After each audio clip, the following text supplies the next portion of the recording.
Donc aujourd'hui, je vais vous parler donc de la violence, de l'agressivité et des rixes. Donc en ce moment, les médias parlent beaucoup donc d'un fait divers dans la Drôme. Donc je vais vous lire l'article. Un adolescent de 16 ans tué dans une rixe à Crépol. Donc émanant de France Info. À Crépol dans la Drôme, une rixe a éclaté lors d'une fête de village, dimanche 19 novembre. Un jeune de 16 ans est décédé. Ses agresseurs sont en fuite. Oui, encore et encore, donc des agressions entre ados, hein. Bande rivale ou pas, l'enquête va le déterminer. Je continue donc ma lecture.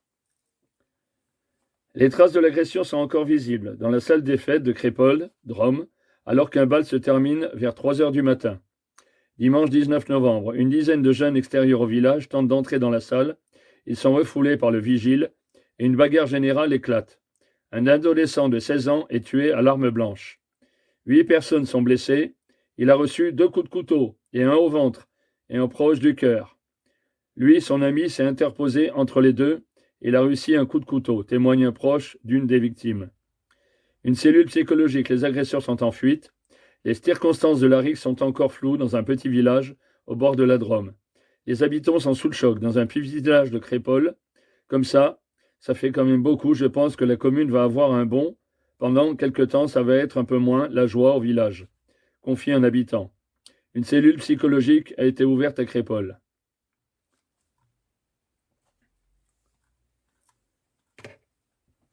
Donc voilà, je viens de vous lire l'article, hein. Et donc les circonstances, je peux essayer d'analyser en tant que fonctionnaire de police quand j'étais en activité. Donc il peut très bien se faire que c'est un règlement de compte, hein, entre bandes ou entre jeunes, hein, avec bien sûr peut-être une organisation de stupéfiants ou pas, dans un sens comme dans l'autre, hein, d'un groupe à un autre.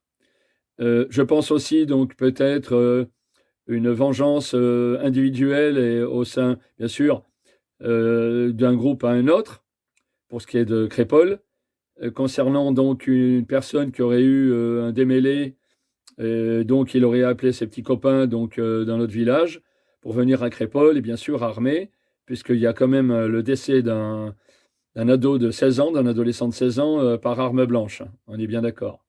Et donc, j'ouvre une parenthèse éventuellement aussi, également, pas éventuellement, également, pour l'enfant, l'adolescent de 16 ans. Il voulait vivre. Et aujourd'hui, il n'est plus. Donc imaginez la souffrance des parents, de la famille, des proches, des amis, de ses petits copains. Un enfant de 16 ans qui devait vivre encore et encore. Vous voyez, je suis chagriné de voir encore ça aujourd'hui. Je l'ai dit sur beaucoup de vidéos. Et je le dis également aujourd'hui. Ça aurait pu être votre enfant, ça aurait pu être vous, ça aurait pu être moi, dans l'adolescence. Fort heureusement, nous sommes là. Vos enfants, bon, protégez-les surtout, faites attention. Regardez bien donc éventuellement leur fréquentation. Faites très attention. Essayez de les sensibiliser là-dessus, hein, qu'ils passent leur chemin. Que les petits mots et éventuellement les injures, ça peut mal se terminer. En bagarre, en rixe, en violence, et le décès d'un des leurs ou de plusieurs d'un des groupes. Éventuellement le décès d'une personne, hein, qui est impliquée dans le conflit. Donc voilà, donc là, je vais vous donner les éléments concernant donc le thème sur la violence, les agressions et les violences urbaines et éventuellement, puisque ça en fait partie plus ou moins, hein, nous sommes dans un petit village, donc dans un bal de village, une fête de village, personne n'aurait pensé qu'il allait y avoir une descente d'un groupe armé avec une intention de faire du mal, de tuer, bien sûr, puisqu'il y a eu donc une victime, hein, le Thomas, 16 ans, qui est décédé. Je pense aussi à une altercation éventuellement par l'agent de sécurité qui était à l'entrée, donc qui a peut-être voulu les évincer ou les empêcher de rentrer pour la sécurité donc des gens qui se trouvaient à l'intérieur de la salle, hein. Il a dû sentir qu'il y avait une animosité, où ils ont voulu rentrer peut-être de force. Il y a eu peut-être une altercation, l'enquête se déterminera, une altercation entre le groupe et l'agent de sécurité.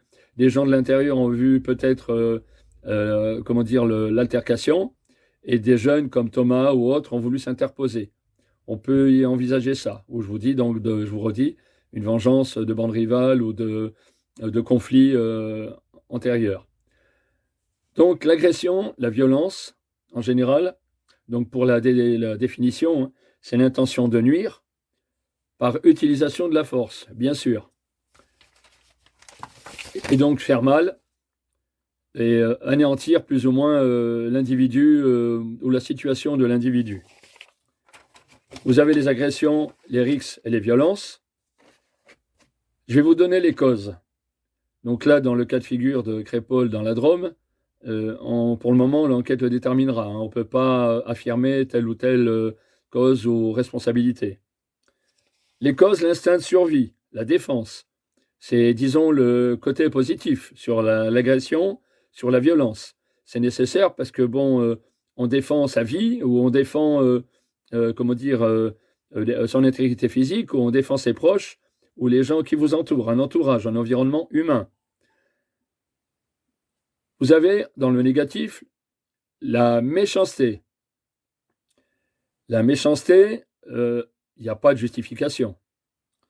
Faire mal à l'autre, lui prendre ce qu'il possède par la force. Donc on en vient à l'agressivité, à la violence, à la rixe. Vous avez les déviances humaines, sociales. Donc faire du mal, hein, j'en reviens. Hein. Et éventuellement donc reproduire l'agressivité, la maltraitance qu'on a eue dans son adolescence, dans son enfance, ou dans sa vie d'adulte. Dans sa vie d'adulte par rapport aux injustices subies, aux agressivités constantes qu'on peut avoir subies en tant qu'enfant, adolescent ou adulte. Bien sûr, dans la jeunesse d'un adulte, hein, dans la première vie, les premières années. C'est ce qui peut créer un trouble.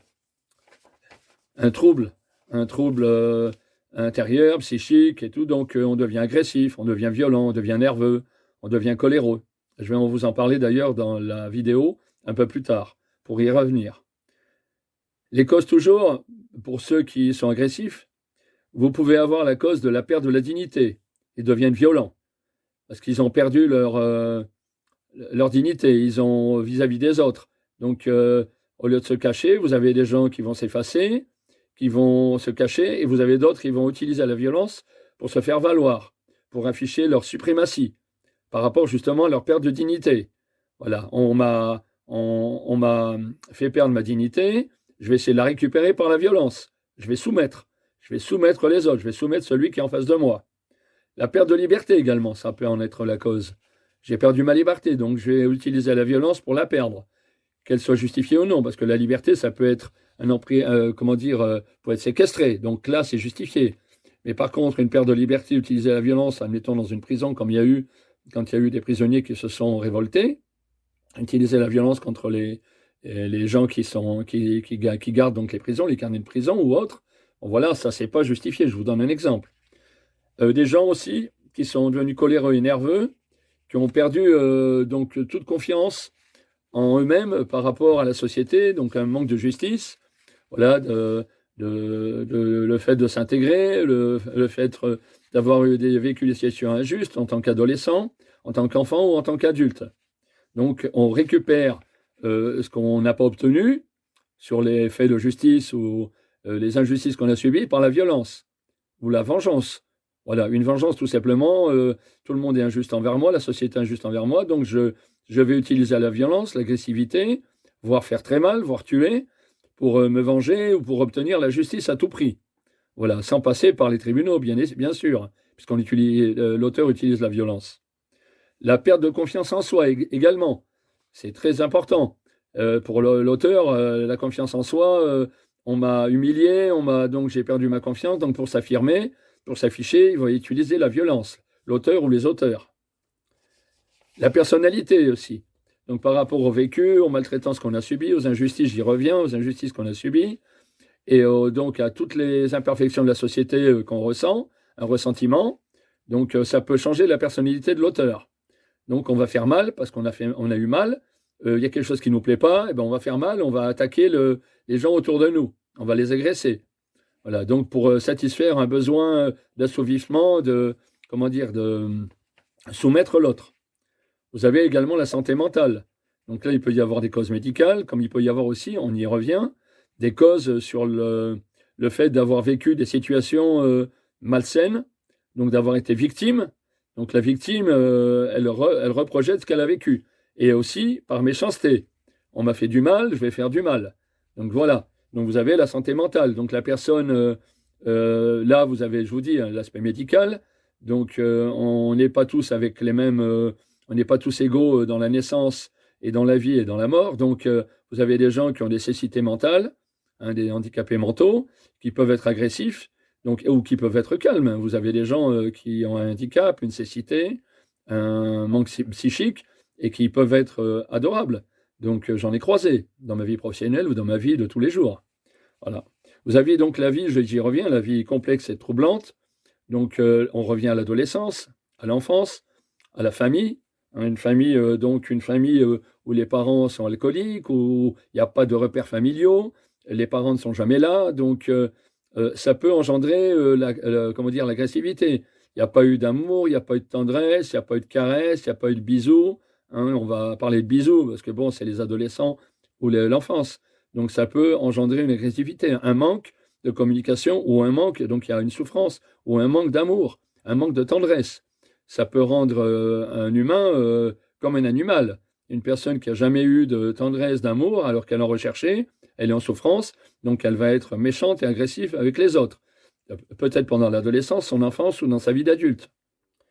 Voilà, donc vous avez aussi la précarité, la pauvreté, bien sûr. Les gens qui n'ont pas ce que les autres ont, ça génère une agressivité, on est jaloux, donc il y a la jalousie, on y revient. Je vous avais dit ça dans une autre vidéo, hein, qui n'était pas sur le même thème.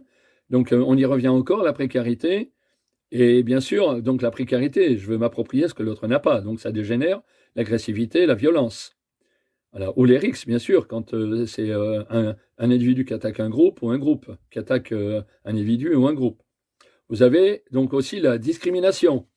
Donc on devient violent, on devient agressif parce qu'on est repoussé, on est refoulé, on se retrouve seul, on n'est pas accepté par les autres. Donc il y a une défense consciente ou inconsciente, que la personne, elle est mécontente, donc elle devient coléreuse, elle devient agressive, ça la rend nerveuse parce qu'elle se sent rejetée de tout. Donc je me retrouve seul, j'ai plus d'identité, j'ai plus de repères sociaux, j'ai plus de repères humains. D'autres causes, bien sûr, on est en train de le vivre, hein, avec deux guerres en ce moment, je le rappelle, en Ukraine et donc dans la bande de Gaza, vous avez les guerres. Les guerres, il n'y a pas mieux pour générer la violence, voilà, donc, ou l'agressivité. Une personne tue le frère de la fratrie dans une famille, et puis l'autre va répondre par la même agressivité. Je vais me venger, on a tué mon frère, ma soeur ou ma mère ou mon père, donc je vais tuer en face mon père, mon frère ou ma soeur, ou faire mal, tout simplement. On a agressé quelqu'un de votre famille, vous allez vous venger, vous allez vouloir agresser la personne qui a agressé un membre de votre famille, un ami ou une mère, un père, un frère, une épouse, ou une amie ou une compagne. Donc vous allez vous venger, la vengeance. Et vous avez également, donc ce qui peut générer la colère, l'agressivité, la dictature. Ne pas être en liberté dans un pays, vous avez des gens qui forment des groupes ou seuls, qui commencent à être agressifs, qui commencent à être coléreux, donc parce que je veux avoir une certaine liberté, je ne l'ai pas, donc il y a une mise en souffrance psychique, inconsciente ou consciente. Donc vous avez cette souffrance, il la projette vers les autres. Donc je suis malheureux, je ne peux pas faire ce que je veux, donc je vais empêcher les autres de faire ce qu'ils veulent, ou éventuellement donc reprojeter donc le mal, le mal-être. Donc je vous dis, il n'y a rien de plus que les guerres et puis le despotisme. Donc les dictatures, ça rend les peuples, les sociétés, les collectivités agressifs. Donc parce qu'il y a un contrôle, un énorme contrôle sur une collectivité. Donc pour assouvir son pouvoir, vous avez des gens, ils deviennent agressifs. Donc là, il y a peut-être une justification dans certains cas. Hein, je ne parle pas des républiques, des démocraties, bien sûr. Hein, mais vous avez des gens, quoique même dans les démocraties et les républiques, vous avez des gens qui ont un comportement anarchique, un refus de toute chose, un nihilisme, j'y reviens encore, je l'ai dit dans une autre vidéo. Donc vous avez des gens qui rejettent tout en bloc. Et ils veulent pas, ils n'acceptent pas la société où ils vivent. Donc il y a un mal-être. Il y a peut-être aussi, si on retourne en arrière, une problématique avec leur adolescence, leur enfance. Donc voilà, donc il se reprojette en tant qu'adulte dans cette souffrance. Je vais vous parler donc maintenant, puisque j'ai parlé des causes, des formes de protection. Vous avez donc vous avez les acteurs, bien sûr. Vous avez pour se protéger individuellement, après je vais vous en parler. Vous avez dans les acteurs pour la lutte, pour se protéger, pour la lutte dans la société, la collectivité, l'éducation, bien sûr, éduquer un enfant, un adolescent, plus tard adulte ou adolescent, enfant. Si vous l'éduquez sur la morale, sur l'éducation, ne pas faire mal à l'autre, ne pas avoir des armes sur soi, lui enseigner l'éducation par rapport au règlement, à la réglementation générale des possibilités de droits et des devoirs de chacun à l'école, sur la sensibilisation également, lui dire que ce qu'on peut faire et pas faire, à l'intérieur des familles également, bien sûr. Hein. Les parents, je pense que c'est quand même c'est même une certitude. Vous avez quand même, les premiers acteurs. Au sein de la famille, ils ont un rôle très important et ils ont un devoir d'éducation et de morale envers l'adolescent et l'enfant. Voilà, donc c'est quelque chose quand même de très important. Apprendre à gérer les conflits. Ça, on l'a plus ou moins donc, dans l'enfance par rapport aux conflits généraux dans la cour de récréation, à l'école, dans ses contacts, ses amis, ses copains, l'adolescent également, enfin l'adolescent, l'enfant en général, dans sa vie d'adulte également. Vous avez les conflits, donc les conflits, vous en avez. Vous avez donc des attaques des uns et des autres. Donc il faut apprendre à se calmer, il faut apprendre à gérer les conflits face aux autres. Il faut apprendre à garder son calme, ne pas s'énerver, ne pas être agressif. Donc ça, c'est une façon, comment dire, on peut dire que c'est une situation de crise. Donc on apprend à lutter, à se protéger par rapport à ça. Oui, je sais, vous allez me dire, c'est un paradoxe. Oui, c'est un paradoxe. Un conflit engendre une expérience sur les conflits futurs. Les conflits passés engendrent une expérience. Donc, ils vous apprennent bien sûr à observer, à analyser, à essayer enfin, si c'est votre volonté, bien sûr, dans la volonté que vous voulez donc améliorer votre connaissance sur l'humain, vous allez persévérer, vous allez pouvoir gérer les conflits. Ça a été mon cas en police et en sécurité privée tout au long de mes carrières. Je peux vous dire qu'il n'y a pas mieux. Ou bien sûr aussi, au contact des autres, dans l'humain, vous apprenez l'empathie, à aimer, à comprendre, à savoir gérer les émotions de l'autre et vos émotions. La compassion, bien sûr. La compassion, la pitié aussi. La compassion, c'est quelque chose de très important dans les relations humaines. D'être gentil envers l'autre, de se dire bon, je vais l'aider, je vais lui tendre la main. Oui, il est dans la misère, je vais essayer de l'aider, je vais essayer de comprendre pourquoi il est dans la misère et voir si je peux faire quelque chose, vous voyez, pour essayer de l'aider. La pitié, c'est quelque chose de très important aussi. On peut avoir pitié, tout en ayant dans les conflits générés, on peut avoir pitié de l'autre. C'est justement là, dans les conflits, qu'on apprend cette pitié, cette compassion également, et de comprendre l'autre, comme je vous l'ai dit précédemment. La gestion de soi-même, j'y reviens encore. Bien sûr, par rapport à l'autre, dans les conflits, on apprend à stimuler ses émotions, aussi bien donc du côté négatif comme du côté positif. Du côté négatif, où on apprend à se calmer ou pas. Et donc, si on ne veut pas se calmer, eh ben, on restera toujours peut-être même à l'écart de la société et peut-être rejeté par beaucoup. Par contre, si vous avez, comme je vous l'ai dit tout à l'heure, la compassion et le fait émotionnellement d'aller vers les autres, ben, vous aurez plus de chances d'être admis dans la société, dans la collectivité. C'est un fait. Les personnes qui croient qu'avec la violence, l'agressivité, ils vont être acceptés, ils ont tort, ils ont tout faux. Hein, je vous le dis, j'ai été fonctionnaire de police et agent de sécurité, j'ai vu le comportement de ces individus, ils veulent tout avoir par la violence, se faire accepter. Ben non, ils obtiennent tout l'inverse. Ils sont rejetés, ils ne sont pas aimés. Il y a une haine justement par rapport aux victimes qu'ils engendrent autour d'eux, et une haine qu'ils ont eux-mêmes, ben cette haine, ils la projettent et ils la reçoivent de nouveau. Puisque quelqu'un qui est agressé, il ne va pas aimer son agresseur. Il va peut-être lui pardonner, mais l'aimer, ça va être très difficile. Ils ne vont pas s'en faire un copain par la suite. C'est arrivé. Et dans des exceptions, j'ai vu des gens pardonner, se revoir. On voit ça à la télé, les médias. Bon, mais je vous dis, c'est rarissime, c'est exceptionnel. Vous avez donc aussi les causes, le stress, la personne qui a eu des problèmes dans sa vie, qui a eu des problèmes dans son adolescence, dans son enfance, bien sûr dans sa vie d'adulte, de tous les jours, ou pour une raison ou une autre, qui engendre des stress, l'anxiété. Donc bien sûr, ça génère l'agressivité. Donc il va s'en prendre aux autres. je souffre, je vais faire souffrir. Voilà ce que pensent ces gens-là, les agresseurs. Je vous ai parlé donc jusqu'à maintenant pour les protections, disons les formes de protection que la société a mis en place. Et maintenant, je vais vous parler donc toujours de se protéger par la prévention dans les écoles, par les médias. J'en reviens souvent dans mes vidéos, la prévention, les médias. Vous avez donc à l'école, la famille. Vous avez donc tous les acteurs qui sont dans l'adolescence, dans l'enfance. Vous avez des médiateurs, éventuellement des médiateurs sociaux. Vous avez donc dans les communes ou certaines villes des médiateurs sociaux donc, qui permettent, ou des centres éducatifs aussi, des éducateurs. Voilà. Donc, dès qu'on en arrive là, c'est déjà bien avancé dans l'agressivité de l'adolescent ou de l'enfant. Je ne parle pas de la vie d'adulte parce que nous sommes là sur l'affaire de la Drôme, nous sommes sur des adolescents. Voilà, voire des enfants. Hein. Je n'ai pas tous les âges encore, mais je vous dis, c'est quand même des adolescents. La prévention, sensibilisation, bien sûr les expériences des victimes et les acteurs, leurs expériences aussi, pour ceux qui s'occupent de l'enfance et de l'adolescence. Ils ont eu une adolescence, ils ont une enfance, ils ont une vie d'adulte, donc ils ont eu de la formation également, donc pour encadrer les adolescents et les enfants. Donc je vous dis, quand on en arrive là, il n'est pas trop tard, mais c'est déjà bien avancé dans les commissions des infractions, pour les ados et les enfants qui malheureusement ne peuvent pas se prendre en charge eux-mêmes, ou qui sont malheureusement abandonnés par les familles, ou les familles n'ont plus le pouvoir d'éducation ou de moralité, ou de morale sur ces enfants et ces ados.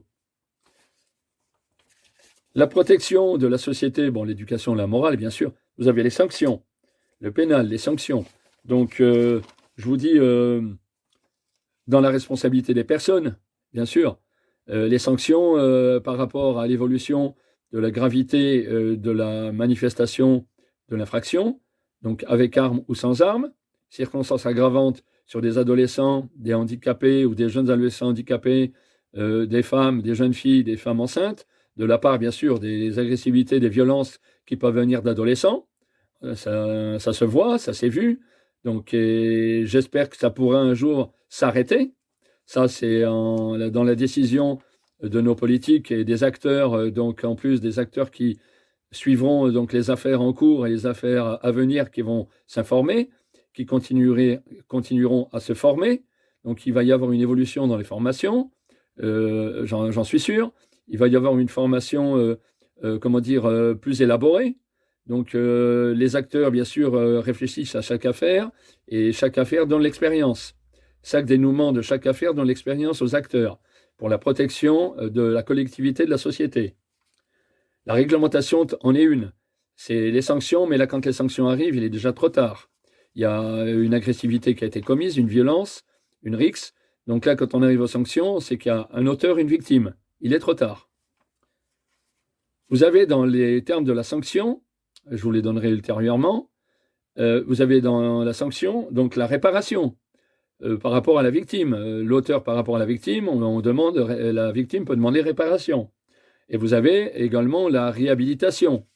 La réhabilitation de l'auteur si c'est possible, voir dans le même terme, mais c'est différent. Quand les personnes sont blessées ou quoi, il faut chercher un cadre d'environnement adapté à ses blessures physiques, à son handicap suite à l'agression. Donc vous voyez, c'est quand même complexe. Mais je vous dis, pour les auteurs, vous avez des sanctions graves, punies d'emprisonnement, avec des amendes très fortes, punies d'emprisonnement. Voilà, surtout avec armes. Voilà, donc il y a des agressions, des rixes avec des rixes et des violences avec armes, c'est des années de prison. Voilà, donc je vous dis, surtout quand il y a décès. Donc là, en crime et délit, donc surtout pour les crimes, pour les décès, pour les agressions mortelles, c'est 20 ans entre 15 et 20 ans de réclusion criminelle. Donc faites attention, messieurs les auteurs, ce que vous risquez. Réfléchissez avant de vous emporter, de devenir agressif et violent, que ça soit en bande organisée, en bande ou seul. Les conséquences, je viens de vous en parler, mais je vais être un peu plus précis. Vous avez donc les blessures physiques, les traumatismes émotionnels, psychiques, vous avez les décès. Donc vous voyez le panel de conséquences qu'un individu peut avoir, enfin une victime, par rapport à son auteur. Les blessures physiques, elles peuvent être graves ou moins graves. Il peut y avoir un bras en moins.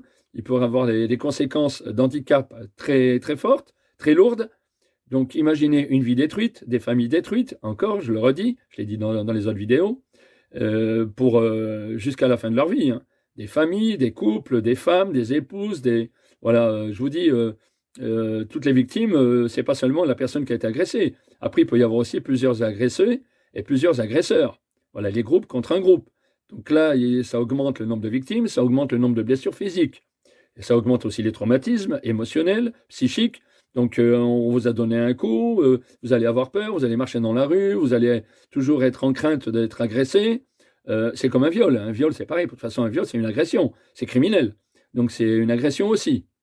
Le thème, je l'ai fait auparavant. Je vais le refaire encore ultérieurement. Mais c'en est un. C'est une violence sexuelle ou abus sexuel, violence sexuelle, voire peut-être un décès même.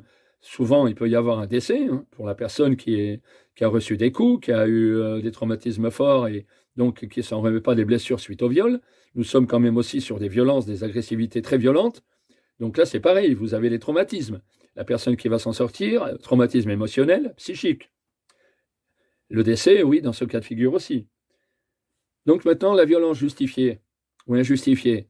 Oui, justifiée à partir du moment où vous vous défendez contre une attaque. La légitime défense, article 121, 1 et 2 du Code pénal. Donc là, si vous êtes en légitime défense, s'il n'y a personne, l'individu en face de vous, il a un couteau, je vais aller donc là, dans la matière la plus forte, hein, les conséquences lourdes de l'agression, mais justifiées. Vous tuez l'agresseur, il était armé d'un couteau, vous n'avez rien.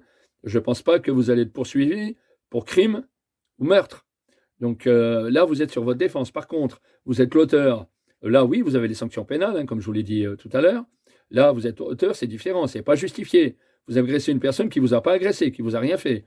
Vous l'agressez pour faire mal, pour tuer, pour anéantir une personne, pour lui ôter la vie ou pour l'anéantir physiquement, moralement, comme je vous l'ai dit précédemment. Donc là, c'est une attaque injustifiée. Voilà, nous sommes bien d'accord. Les formes de violence, donc l'auteur peut être seul, ils peuvent être en groupe. Donc là, bien sûr, le groupe, c'est l'influence. Là, on est dans ce cas de figure à Crépol, dans la Drôme, on est sur ce cas de figure. En groupe, pourquoi? Pour influencer les gens qui sont en face d'eux. S'ils ont un groupe en face d'eux, bon, ils sont quand même en force. Donc, ils vont plus ou moins reculer ou plus ou moins avancer. Ils sont sûrs d'eux. Donc, ça amène une certitude, une sûreté dans le groupe qu'on part gagnant. Donc, le groupe, voilà, c'est pour influencer la société, la collectivité ou la personne qui est en face. Si c'est une personne seule, elle n'a aucun moyen de défense, aucun moyen de survivre ou aucun moyen de s'en sortir. Le groupe aussi, en général, ils ont les mêmes intérêts.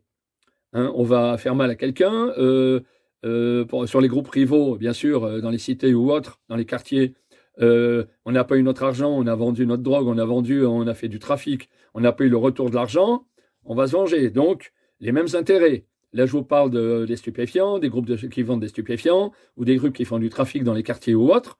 Ils ont les mêmes intérêts économiques, sociaux, humains. Donc, on se groupe pour justement renforcer, pour défendre nos intérêts. On va se renforcer, on va se mettre à plusieurs. Vous avez donc aussi les valeurs pour construire. Voilà, construire quelque chose. Le groupe, à l'intérieur du groupe, mais s'il est agressif et violent, c'est pour construire, pour justement agresser, détruire en face d'eux. Donc ils vont construire c'est un château fort virtuel, hein, c'est un rempart virtuel. Vous fermez un groupe pour être plus fort. Donc le but, c'est créer ou détruire, bien sûr, parce que vous avez le côté positif créé, donc là, ce n'est pas des auteurs agressifs ou violents. Hein, vous avez des groupes qui se réunissent pour créer une création, pour aller vers un objectif de construction. Mais là, on n'est plus dans l'agressivité, la violence. Donc le groupe, là, il reste social, humain, et l'objectif est de créer. Donc il apporte à la société, ce groupe-là. Mais là, on reste dans le groupe, bien sûr, le but, le sujet, là, dans cette vidéo, c'est l'agressivité, la violence et les risques. Donc nous sommes sur donc des groupes qui provoquent la destruction et l'anéantissement de tout et de tous. C'est le but, donc le but de destruction. Vous avez donc les formes de violence, hein, vous avez donc l'appartenance, voilà, on parle du groupe. j'y reviens, l'appartenance, on appartient à un groupe, donc on est plus fort. Même si on est faible tout seul, on est plus fort au sein d'un groupe. On se réunit pour associer donc les intérêts, comme je vous l'ai dit tout à l'heure. On est plus fort physiquement, parce qu'on est au sein du groupe, on ne forme qu'un. Il y a une cohésion. D'ailleurs, les sujets dans les cités, donc je vous dis, des personnes dans les cités là, qui se regroupent, les adolescents qui forment un groupe pour attaquer, pour détruire, pour faire créer de la violence. Donc ils l'ont bien compris, l'appartenance à un groupe, c'est la force. Voilà, la cohésion du groupe. Ça, ils l'ont très vite compris. Vous avez la même chose donc chez les gendarmes, les policiers et les militaires. La cohésion, rester groupé. La cohésion, bien sûr, on le voit dans la nature. Donc l'homme n'a rien inventé. Il a observé donc des techniques d'attaque. Les grands militaires, les grands chefs de quart par le passé l'ont bien compris. Et donc, sans avoir vraiment beaucoup d'instructions pour certains, quoique ce n'est pas toujours le cas, vous avez des gens qui ont de l'instruction. Il ne faut pas, attention, les rabaisser dans l'instruction, la connaissance, l'éducation.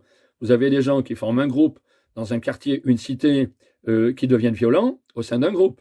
Donc, ces gens-là sont rarissimes, c'est exceptionnel. On peut en croiser, mais c'est rarissime. Ceux-là, en général, ce sont les leaders. C'est les leaders, aussi bien pour les groupes anarchiques que les groupes qui attaquent la société, les groupes qui attaquent la collectivité, ou les groupes qui vont se venger, ou les échanges entre les bandes rivales dans les quartiers, les cités. Le leader, en général, il est toujours mieux informé. S'il est le leader, c'est qu'il a été choisi, même consciemment, par le groupe, par les autres personnes qui font partie du groupe. Vous avez le soutien, ils ont le soutien. Il y en a un, je l'ai vu dans ma carrière de policier, dans ma carrière d'agent de sécurité. On donne la réglementation à un, même des fois, malheureusement, on est obligé d'utiliser la force. Il part, il revient avec 10 personnes, avec 10 individus, des ados souvent. Donc on va chercher les copains dans le quartier parce qu'on n'est pas capable de répondre à une question de morale, une question d'éducation. On a été donc attaqué dans sa dignité par les agents de sécurité, par la police, la gendarmerie. Donc on va chercher les petits copains parce que tout seul, on n'est pas capable de régler le problème. Donc voilà, et ces ados-là, ils se prennent pour des caïds. Voilà, je vous le dis, ils se prennent pour des caïds. Donc les caïds, à plusieurs, il n'y a pas de caïds. Je me souviens mon père qui m'avait dit une fois, j'étais avec mes copains, là dans la ville où j'étais, quand j'étais ado et enfant, il m'a dit une bonne morale. Écoutez ce qu'il m'a dit. Ancien militaire à 2 reprises, malheureusement, il a connu 2 guerres. Et je peux vous dire, un jour, il m'a dit, mon fils, tu seras un caïd quand il sera seul.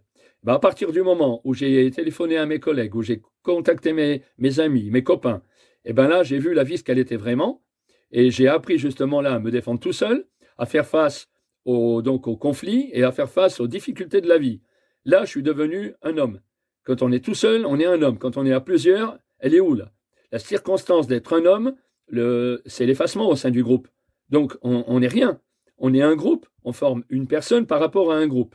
Donc, il y a un effacement. Vous êtes reconnu par le groupe, mais en fin de compte, quand on vous regarde, on regarde le groupe. Messieurs les auteurs d'agressivité, de violence au sein des groupes, écoutez-moi, vous êtes effacés. On ne vous connaît pas. Vous formez un groupe. Vous formez, on peut dire, une fourmilière. Donc, la notoriété au travers du groupe, vous ne l'avez pas. Vous n'êtes pas fort, vous êtes rien. Vous êtes rien. Vous croyez que vous êtes quelque chose, mais vous n'êtes rien. Moi, j'aimerais vous voir en face de moi. J'ai pas peur de cette forme d'agressivité. Là, si vous êtes seul, il n'y a pas de problème.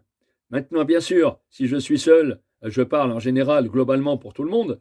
Si je suis seul et que vous êtes un groupe, je vais avoir des difficultés de faire face. Bien évidemment. Donc, mais je vous le redis, vous êtes seul au sein du groupe, vous êtes rien. Vous croyez que vous êtes quelque chose, vous êtes rien. Vous croyez que vous avez de la force, vous n'avez rien. Parce que c'est le groupe, c'est le rassemblement du groupe qui crée votre force, votre façon d'opérer, de vous orienter, et votre force, on va dire, psychique, et votre force physique. Voilà, vous êtes une carapace. Comme les Romains dans l'Antiquité, ils se rassemblaient pour former une force contre l'ennemi d'en face, le combattant d'en face. Vous êtes ça.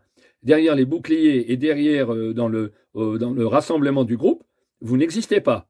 Voilà, vous croyez que vous existez, vous n'existez pas. Voilà, je voulais quand même vous donner cette parenthèse, ça pour les auteurs. Je ne vous oublie pas. Vous avez donc le soutien, la sécurité, bien sûr, du groupe, pour les auteurs. Ils ont la sécurité du groupe. Ils ont ce qu'on appelle la force contre l'État, contre la collectivité, contre la société, contre une personne seule, pour l'attaquer, contre notre groupe, un groupe rival. Donc bien sûr, la force, la cohésion, c'est l'ensemble justement du groupe pour attaquer, pour formuler la violence, pour l'agressivité et la rixe. Donc et faire mal à l'autre, voir le décès en face ou dans le groupe qui a attaqué. Il peut y avoir dans les bandes, dans l'attaquant, des morts et des blessés, et dans l'attaqué, des morts et des blessés. Les guerres vous le disent, les rixes vous le disent, la violence et l'agressivité. Voilà. Donc je vous dis, quand les auteurs, je me suis adressé aux auteurs à l'instant, mais je vous dis, alors, messieurs les auteurs ou les auteurs en général, vous êtes faibles. Quand vous êtes seuls, vous n'êtes plus les mêmes. Je l'ai vu dans ma profession en qualité de fonctionnaire de police et d'agent de sécurité. En militaire, donc je ne l'ai pas trop vu parce que je n'ai pas eu affaire aux actes de violence dans les milieux urbains. Voilà, j'étais militaire, donc j'étais là pour défendre la nation, le pays. Mais en tant qu'agent de sécurité et policier, j'étais là pour défendre la collectivité, la société, les gens, les faibles, et les biens et les personnes, bien sûr. Donc c'était mes premières missions. Donc il y a deux formes d'agressivité et de violence, de rixes. Alors, avec les mains nues ou avec des armes. Donc là, en l'occurrence, sur cette manifestation sur fait divers, c'était une arme, un couteau, une arme blanche. C'est plus facile, bien sûr, ça ne demande pas d'autorisation spécifique donc dans la réglementation du port des armes. Vous prenez un couteau de cuisine, l'auteur il prend un couteau de cuisine, et puis il descend dans la rue, caché dans le pantalon, sous le manteau, ou sous la veste, ou dans le pantalon. Voilà, on est d'accord. Donc c'est facile. Et là, donc voilà, c'est deux formes d'agressivité. Vous avez aussi les armes à feu. Vous avez de la violence par les armes à feu. Là, on est en plein dedans, on est en pleine actualité, dans les violences urbaines, les kalachnikovs. Vous avez des groupes armés, donc dans les cités, et il doit y en avoir beaucoup, en France et ailleurs, en l'étranger, même en Europe et ailleurs, pour tout ce qui est, bien sûr, trafic de stupéfiants. Vous avez, donc, nous encore, on n'a pas trop ce contexte-là, mais bon, ça se passe. Je croise des gens souvent que j'ai un ressentiment pour eux, je vois bien, moi j'emploierai pas le terme de racaille, j'aime pas ces mots, demain bien sûr ça en prend à ma famille et tout, je penserais que c'est de la racaille, mais ça reste des êtres humains. On peut dire que justement la cause, il faut regarder dans leur enfance, dans leur adolescence, dans ce qu'ils ont vécu, le béton au milieu la pression urbaine, au milieu des bétons, au milieu des cités, au milieu des immeubles. Donc voilà, j'ai vécu ça, je ne sors pas de la cuisse de Jupiter. Je vous dis, moi, je le redis encore dans ces vidéos, moi j'étais enfant, j'avais 4 ans, il y avait la guerre. Donc voilà, je ne suis pas né en France, je suis né hors de nos frontières. Je n'ai pas à vous dire d'où je viens, qui je suis. Voilà, je vous dis seulement que j'étais un enfant de la guerre. Voilà, je suis français, mais malheureusement, j'ai vécu aussi. Et c'est pas pour ça que je me suis vautré dans la mauvaise éducation, la délinquance, le banditisme, ou avoir une Kalachnikov à la main, dans ma cave, ou chez moi. Donc, et je n'ai pas été agressé des personnes, au contraire. J'ai fait un choix très rapidement pour protéger les biens et les personnes. Je savais que j'avais du caractère. Donc, je me suis dit, je vais me mettre à protéger mes proches, mes semblables. Voilà. Concernant aussi bien l'ethnie, la différence ethnique, je le répète encore dans sa vidéo, pour faire bien comprendre aux personnes qui regardent la vidéo que je n'ai aucun parti pris, et je suis en toute neutralité. Notre société que nous avons montée sur notre site est en toute neutralité. Voilà, je vous le redis, je suis né hors de nos frontières françaises, et j'accepte tout le monde. Voilà. Mais pas la violence, pas les gens violents, les gens agressifs, les gens qui m'en veulent ou qui en veulent à la société, à l'actualité ou à des gens faibles. Voilà, ça, j'ai horreur de ça. Voilà, je me suis pas, je vous le dis, j'ai pas été délinquant, j'ai eu des parents corrects. Donc bien sûr, on y revient, une famille qui est complètement désorganisée, qui n'a pas d'amour, qui n'a pas vous voyez, de tendresse au sein de la famille. Bien sûr, les ados, les adolescents, comment voulez-vous qu'ils s'épanouissent? J'ai eu l'épanouissement. J'ai eu ce privilège.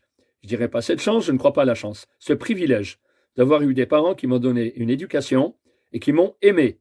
Donc, bien sûr, par rapport aux ados de mon enfance, ou même ceux qui sont venus après et actuellement, je veux bien les comprendre, mais je ne veux pas comprendre l'agressivité, je ne veux pas, et je ne peux pas, comprendre l'agressivité, la violence, et tout ce qui dégage en haine.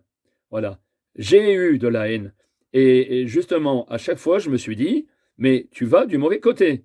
Donc, j'ai pris les devants, et je me suis épanoui, au travers, je vous le dis avec le sourire, je me suis épanoui au travers de la protection de mes proches, de mes semblables, et de la protection des biens et des personnes. Voilà. Alors, je vous le redis, l'ethnie, c'est quelque chose qui ne me dérange pas. La religion, c'est quelque chose qui ne me dérange pas. La couleur, c'est quelque chose qui ne me dérange pas. Et les idées de chacun, politiques, économiques ou sociales, ou voire humaines, hein, des jugements. Moi, j'aime bien échanger mes idées, j'aime bien recevoir les idées des personnes qui m'entourent, des gens, même des inconnus, ça ne me dérange pas, j'ai appris beaucoup. J'ai rencontré des gens excellents, j'ai rencontré des individus qui valaient le détour, qui avaient beaucoup de valeurs, humaines, sociales et même économiques. J'ai rencontré aussi, malheureusement, mais ça fait partie justement de la connaissance de l'humain, et à ces gens-là aussi, quelque part, je vais vous faire sourire, mais je leur dis merci, parce que dans leur problématique à résoudre leurs problèmes, par la violence, l'agressivité, comment dire, la délinquance, eh ben, ils m'ont appris à être un dragon. Donc j'ai appris par ces gens-là, justement, j'ai appris à gérer les conflits, et ils m'ont beaucoup appris. Donc j'ai eu les deux côtés. J'ai eu d'un côté les méchants et d'un côté les gentils. Eh ben, ça a fait de moi un autre homme. Et un homme averti et un homme avec une connaissance approfondie. Voilà, c'est pour ça que je vous reprojette dans ma vidéo mes connaissances. Pour les victimes, bien sûr, surtout, et les auteurs, vous mettre en garde. Ce que vous risquez. Vous avez des années de prison, vous avez des amendes fortes, sans compter que vous avez, pour ceux qui n'ont pas de conscience, bien sûr, il y en a, mais ceux pour qui ont de la conscience, pensez aux victimes que vous engendrez, aux problèmes d'handicap, aux problèmes de cécité et aux meurtres et aux crimes. Surtout sur d'autres adolescents. Si vous êtes adolescent ou enfant, vous tuez un adolescent ou un enfant, donc un être humain de votre âge. Donc, je vous dis, c'est l'horreur. C'est l'horreur. Ils ont votre âge, ils ont, dans l'adolescence ou l'enfance, vous enlevez la vie de quelqu'un qui vous ressemble. Donc, quelqu'un, imaginez, si demain, il y a quelqu'un qui va vous agresser, qui va vous enlever la vie. Imaginez. Donc, je vous parle dans ce langage pour vous faire comprendre que si vous avez 16 ans, vous tuez par l'intention de faire mal, l'intention d'éliminer la personne qui vous ennuie, ou la jalousie, la méchanceté, vous tuez quelqu'un qui a votre âge, enfin un être humain qui a votre âge, qui aurait demandé qu'à vivre. Imaginez si c'était vous. Donc pensez à ça. Les ados, les enfants, je m'adresse à vous, hein, dans cette vidéo. Vous tuez un être humain, je vous le répète une seconde fois, qui a le même âge que vous. C'est l'horreur.